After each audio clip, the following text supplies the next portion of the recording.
The visionary director behind the first Robot vs. Kaiju flick didn't come back for the sequel. Instead, Stephen DeKnight was tasked with the Pacific Rim job. I'm aware of what I just said. Let's feud.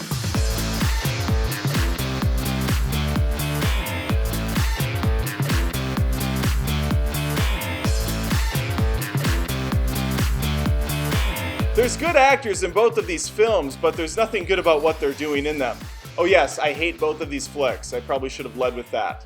I'm going to try to go easy though. I understand there's an audience, there's a fan base that does like them. Star of Sons of Anarchy, or King Arthur, for the one of you that saw that, Charlie Hunnam is the focus of the first flick. He plays Beckett, a cocksure pilot who lost his brother and just wants to kick some Kaiju ass. His I rule attitude is matched perfectly by his swagger, and that milkshake brings all the girls to the yard, especially a young woman named Mako, an adopted badass of Stacker Pentecost, played by Idris Elba. That's such a goddamn cool name. His occupation? Canceling the apocalypse. It's been 5 years since I've seen the movie. I don't know what his actual role is. He gave a cool, albeit poor man's rendition of the Independence Day speech, and he should have been the lead character in this. Instead, we focus on a sloppy love story that's only purpose is to piss me off in between cool giant robots, aka Jaegers versus Kaiju fights. These types of movies always have comic relief. In this instance, Charlie Day enters the picture. Sons of Anarchy co-star Ron Perlman briefly shows up too. The sequel reminded me of the Independence Day follow-up for multiple reasons. 1, they're both terrible. B, they only bring back like one of the lead characters and instead use the children for the others. And lastly, I'm no good at lists. John Boyega plays Jake Pentecost, the son of Stacker. It's nice to see John playing a different character here. He's far different than the role he plays in the one Star Wars movie he's been in, The Force Awakens. I am very excited for episode 8 to come out eventually. It hasn't been made yet. It doesn't exist. He plays a wholly unique individual that doesn't want to be part of the system he was raised in. Nothing about that sounds like Finn to me. He befriends a young female who's amazingly good at everything. She can fight. She can build and operate elaborate machines. She was raised without parents, orphaned in a shitty part of the world. So Finn, Jake, and Ray, Amara, head off together, and they are such a fun, unique pairing, the likes of which has never been seen before. Scientists Charlie Day and Bern Gorman are back to do science stuff again. Scott Eastwood is there to look good for the ladies. They carted Mako back out for a few scenes too, just to pay her the same level of respect and give her the same treatment that was done to Vivica A. Fox in Independence Day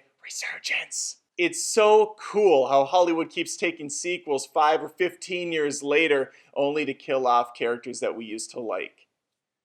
I can't wait for the next Star Wars movie. A dimensional tear opens up in the middle of the ocean, providing a gateway for building-sized Kaiju to destroy Earth. The story I wanted was unfortunately taken care of in 10 minutes in the first movie, which was the relationship between the two brothers to start the movie off, and was very well done and heavy with emotion. The attacks on the city were also really awesome. It's a shame these are just fleeting minutes of an overall lackluster affair. Whenever the action does ramp up, it is definitely fun and interesting to watch. It's just everything else that suffers. A good chunk of time is spent on a love story with two leads that have no chemistry together. Stacker Pentecost is awesome, but he's barely around. Boyega gets the opportunity in the sequel, but is burdened with the cliche character we've seen so many times before. The cookie-cutter reluctant hero who can't live up to his father's reputation, so instead runs from the situation. Eventually he's pulled back in and has to save the day with the rest of the Power Rangers. It's bizarre to me that this giant company has like a crew of 12 working for them. Or at least that's what it feels like. The best pilot is a young washout who hasn't had any sort of refresher course or training exercises in years. Let's pair him up with the highest trained officer, let him go out on a mission right away. Questioning anything in Pacific Rim 2 will be your undoing, and it's not worth pointing out the sheer amount of illogical and stupid shit at play. The premise is silly enough to begin with, but at least the first felt somehow grounded with all the nonsense going on. The robots had a weight to them. In Uprising, they seem far more weightless. And the biggest disappointment was the fact that the Kaiju don't show up until way late in the game. Instead, there's a lot of focus around robot versus robot this time, drone manipulation, Kaiju brain activity, and just weird shit. Pacific Rim was directed by Guillermo del fucking Toro. Blade 2, Hellboy 1 and 2, Pan's Labyrinth, The Shape of Water. That guy. He's a genius behind the lens of a camera. The Pac 2 Rim Uprising director has no film remotely comparable. That's because this was his first feature film.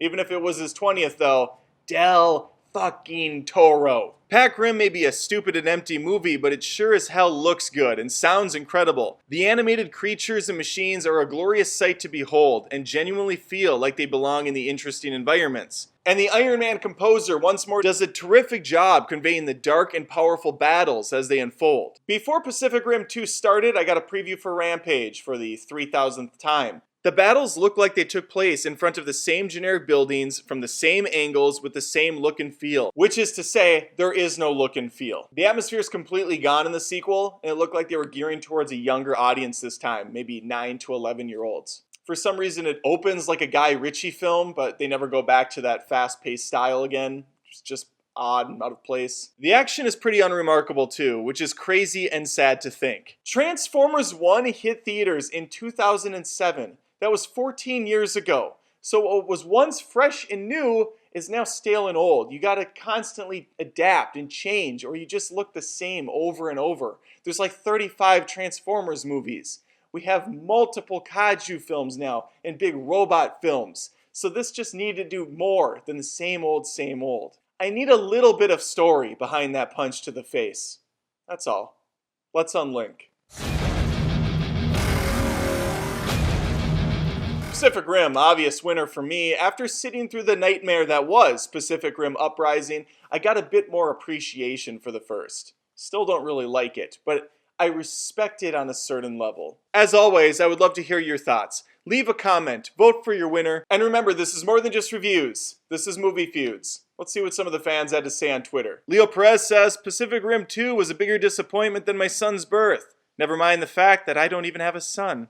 That's well said. Johnny Bello enjoys both a lot. They're really dumb, but also really fun. I feel like this is what the Transformers franchise could have been if they'd gotten someone other than Michael Bay to direct. If that's what Transformers could have been, I still don't want it. But I respect your opinion, Johnny. Thank you. Caleb says, the first movie is like Transformers, except with actual talent behind the camera. Nathan fires back, the second film was like Transformers. LOL.